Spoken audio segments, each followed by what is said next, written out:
What if Grant Cardone got his real estate license? This is your first day in real estate, and I am your real estate sales trainer and coach, James Festini. And this is the program that's going to teach you how to sell more real estate in less time. Now, for those of you who don't know who Grant Cardone is, Grant Cardone is a New York Times bestseller. He wrote the book called The 10X Rule. His origins were out of Louisiana. As a young kid, he was raised in poverty. His father died at a young age, and so he's raised by his mother in in hard times. He had a hard growing up. He turned to drugs. So as a teenager and into his early adult years, he was into drugs. From what he tells of his stories, every drug, all the drugs. And at one point, one of his jobs was as a car salesman, working on the lot, selling cars. And there was a point in his life where he decided to take this sales career seriously, became a top salesperson in his car dealership, and went on to grow his sales and training tactics into a product or a platform that he could sell, which is now known as the Cardone University. For those of you who follow his content, he's got lots of subscribers, lots of diehard fans, speaking, coaching, training, writing books, and selling his flagship product, Cardone University, which I think is like $12,000. I actually have it. I got access to it. It's all right. It's just a bunch of videos. If you guys are looking for coaching and training for your specific industry, I pretty much recreated Cardone University for real estate agents. It's called James Festini's Library of Products. Welcome to the Festini Factor, a weekly program that every day of the week, Monday, Tuesday, Wednesday, Thursday, Friday, you're gonna get a piece of content, actionable items, something that at $50 a month will be an absolute no-brainer. Every weekday, you're gonna receive one video. Monday, we're gonna have motivational messages. Monday Mindset is what it's called. One of the questions everyone asks, how do I keep going? I'm gonna let you in on that. The Monday Motivational. Tuesday is gonna be technology. Every Tuesday, I'm gonna deliver you a message about the latest and greatest technology, whether it's old school or new school. Every week, you're gonna get a Technology Tuesday tip. Wednesday is marketing. Whether you do it online or you're going old school, if you're going door to door and you're creating marketing pieces, you're creating flyers, every Wednesday I'm going to deliver to you actionable plans, actionable items where you can download a template for marketing, whether it's an email marketing piece or an actual printed piece that you can take with you to the doors or a mailer that you can do. You can start adding and building your letter library. Wednesday is going to be marketing pieces, the world of marketing. That's a big day for us. Thursday is going to be sellers, exclusively dedicated to handling sellers, either obtaining listings, negotiating contracts, scripts, dialogues, expires for sell-by owners, you name it. If it's a seller, I'm going to cover it. And of course, Friday, the last day of the week, setting you up for the weekend, buyers. Every Friday, I'm going to give you tips and pieces of advice on how to generate buyer leads, how to handle buyer leads, and that includes negotiating, how to get your offer accepted, how to write the perfect offer, a whole system that I share with you so that you can go out there and get to work. Thanks for watching. Day one, let's set the ground rules. Because I say if he had $100 million, he could kill anybody in any marketplace with just pure marketing tactics. So we're gonna go ahead and say he's coming in with, say, $30,000, just like I did my Gary Vaynerchuk, what if Gary V got his real estate license video. $30,000 seems to be about right, because in the real estate business, you're not gonna get paid right away. It's gonna take a couple months before you see your first paycheck. You could get lucky and pop off a paycheck within 60 days, but realistically, it's gonna take a little while. So Grant Cardone gets his real estate license on day one. What does he wanna do? Well, Grant Cardone likes to talk a lot. So first he would probably hire a video production crew and start creating ego pieces in the world of real estate about how great he is at sales, and perhaps maybe put a little finesse on it with his family and his beautiful wife and his lifestyle. So he would want to sell a lifestyle. He'd definitely want to work with like the upper class citizens. He'd want to target like Beverly Hills, right? Let's say he's starting brand new all over and he lands in Los Angeles and he wants the Beverly Hills clientele. $30,000 ain't gonna get you a Beverly Hills clientele, and he's already spent $10,000 on producing the content. Now where does he put it? It won't take long to realize, as Grant Cardone is a hustler, a true hustler, not a keyboard hustler, but he wants to go face to face, belly to belly, or on the phones. So immediately he would probably get an automated dialer, download a list, and start cold calling. He would cold call all day and probably develop a script that is probably too long, a little too wordy, and he would find out right away people just don't have time to listen to that. So it wouldn't take very long for him to realize he's got to chisel that script down to maybe 5-10 seconds, probably very similar to my script. Hi, my name's Grant Cardone. I'm with Cardone Real Estate. I was just calling to see if you had any interest in selling your house. No, thank you very much. And he would do this all day. As soon as he would generate a maybe, he would create a property profile and a complete analysis, probably stand up and go knock on the door. I think he would be that aggressive where any tug on his line, he'd be on it. I do believe though that his leads that he would generate, he would be very specific as to how fast and motivated they are, because he doesn't have the patience. So he would be immediately looking for someone who is interested in listing their house now, which might take 2 or 3 weeks of telemarketing. I don't know that his tenacity would last that long, because it would be frustrating to be impatient and have to be that much rejection without any results. Yeah, he'd probably make it. He's hard. So he would go out, he'd pick up the phone, start calling, get a lead who says maybe, or I'm interviewing agents. He would stop everything he's doing. He put together a full-blown market analysis, property profile, a slam package similar to Festini. Here's a little full disclosure. I have a strong feeling he would do exactly what I'm doing right now. He would get on the phones in the morning, and then he would door knock in the afternoon, and then he'd get back on the phones at night. He would probably be telemarketing as much as he possibly could, to the tune of 100 contacts a day. He would realize that pickup rates, the amount of people who pick up the phone, were very low. So it wouldn't take long for Grant to figure out the telephone is not very effective with one dialer.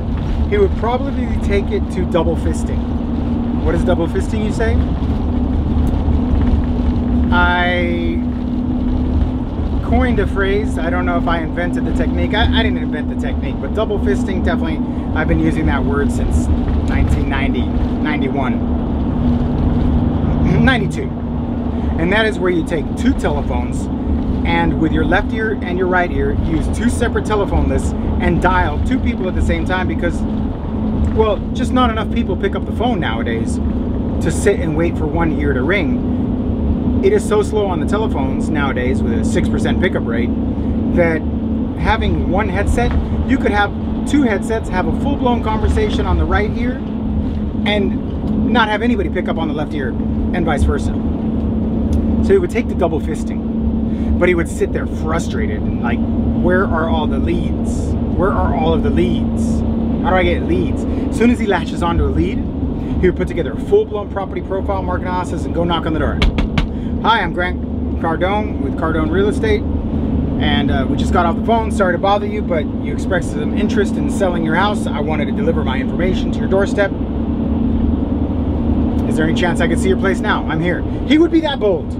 Even though the individual wasn't ready, no, the individual is ready. Because again, he would only be focused on the right now, the short-term hurry up and get paid now, because that's smart. Versus my Gary Vaynerchuk video, he would be planting seeds for now and later. Grant Cardone would at some point though realize, okay, I'm doing all this business for now, but I'm getting a lot of people who are later. Maybe I should do something with them too. So we'd have a contact or a CRM contact manager that put these individuals into a database for later. And he would probably, based on their temperature, again, I'm telling you what I'm doing. He would put them into a database that would drip on them. Whether they're motivated in 3 months, they get letters. Motivated in 6 months, they just get a call every 3 months or 2 months or 1 month. If they're motivated and selling within 1 month, he would be at their doorstep, introducing himself face to face, and practically sleeping on their lawn.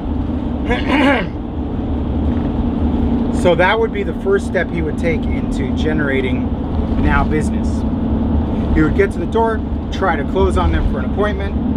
He'd be on the phones, try to close on the appointment. He would definitely realize that the expireds could be a valuable source. But it goes back to his tenacity and the logistics of, is it practical to think that people pick up the phone? So that's the hard part, is that right now in Southern California, 2019, 6% of the phone numbers pick up. So if you dial 100 telephones, 6 are, well, maybe 20 pick up, but only 6 of them are conversations. They'll hang up on you or whatever. But the 1 or 2 that you get from the expireds, let's say you call the expireds 8 o'clock the day they expired. I think Grant Cardone would turn around and make a list and go knock on those doors of the expireds. I think he'd pull up the list of expireds, and that morning, on his way to work, between the hours of 8 a.m. and 9 a.m., he would take out the 4 new expireds and maybe the last 3 or 4 days of expireds and knock on a minimum of 4 doors. But you see, when you're knocking on doors, 25% of the doors open. But a funny phenomenon is that 25% of the doors open when you knock 100 doors. But it doesn't mean that if you knock on 4 doors, 1 will open. It's just a weird thing. I thought a couple weeks ago when I was going to go out and do this target door knocking, when I would say, give me all of my hot leads, I'm going to knock on all their doors, it was more like 20% of the doors were opening. So 1 out of 4 doors would open, which wasn't that great. You know, is a long, slow process. But if they're expireds, what would happen? Grant Cardone would probably call them at 7 a.m. I've never called anyone that early, so is that even legal? I think 7 a.m. is the cutoff. He would call them at 7 a.m. and say, hi, this is Grant Cardone with Cardone Real Estate. Your home's no longer on the market. You're free to go with any other agent. Are you looking to sell your house still? He'd probably get to their motivation right away.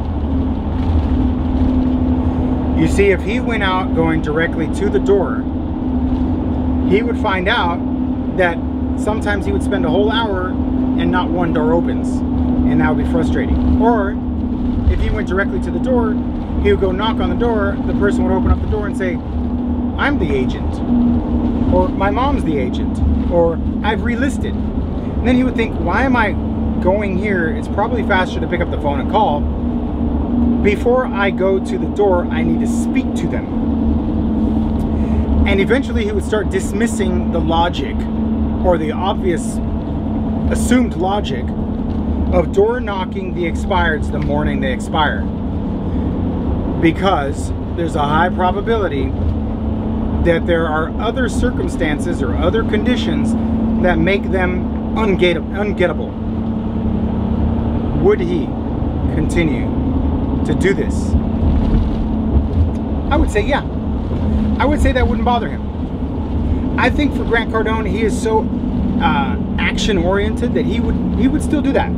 So from 8 a.m. to 9 a.m. at 7 a.m. he'd pull up his expireds, plot out the map, look up if any of the new ones, he'd do a little bit of research ahead of time, pull up the expireds, knock on their doors first. And then by 9 a.m. he'd be back in the office, unless he set an appointment. He would be all about the appointment. He would just be focused 100% on the appointment and finding the people who want to do their business right now, while planting the seeds for tomorrow of the individuals who might be thinking of selling later. That's what I think Grant Cardone would do. He would spend money on marketing material, but it would be marketing material that he would deliver. Oh, and by the way, when it comes to picking up the high-end properties, probably wouldn't happen right away. He would end up getting some low-end places in LA until he's banged out 1 or 2 big ones. I think with $30,000 in his pocket, it could take him a year or 2 before he lands that big whale and establishes himself in the community, or he runs into someone. I think at night, I think at night he would go to bars and nightclubs. I think he would go to social events, Chamber of Commerce, everything. I think he would really expose. That's the one thing you can say about Grant Cardone, is he does not mind exposing himself for tremendous amounts of attention. So he would expose himself in every possible scenario. I mean, short of twirling a sign on the freeway, he's shameless, which doesn't mean that he does anything worth being ashamed of, but he has no reservation of going out and finding the business by any means necessary, which would include cold calling, door knocking, networking during after hours. I don't think Grant Cardone would hang out I don't think Grant Cardone would go to the lunch mixers unless it was a lunch mixer put on by the Chamber of Commerce. I definitely don't think he would go to the Board of Realtors events ever. He would be strictly YouTube and podcast videos, but I have a feeling he would probably be like, who's doing this? I have a feeling he would probably hire me as a coach. I think that'd be the first thing he'd do. Be like, who in this industry understands the level of outbound effort, who teaches it? This episode is brought to you by MojoSells.com. Expireds for sell by owners and prospecting solutions along with DNC compliance. It is my CRM of choice because I can set up emails and letters and follow-up campaigns to follow up more efficiently with the leads that I generate. Go to MojoSells.com and make sure you tell them Festini sent you. This episode is also brought to you by Spodio, the perfect door knock companion. Download the Spodio app today. You want more knowledge? Please find me anywhere you consume content. On YouTube, go to James Festini. If you want to listen to my content on iTunes, please leave me a 5-star review. Join the Festini Mafia at jamesfestini.com/training. There you'll find all of my products and information. If you like to make money, get back to work.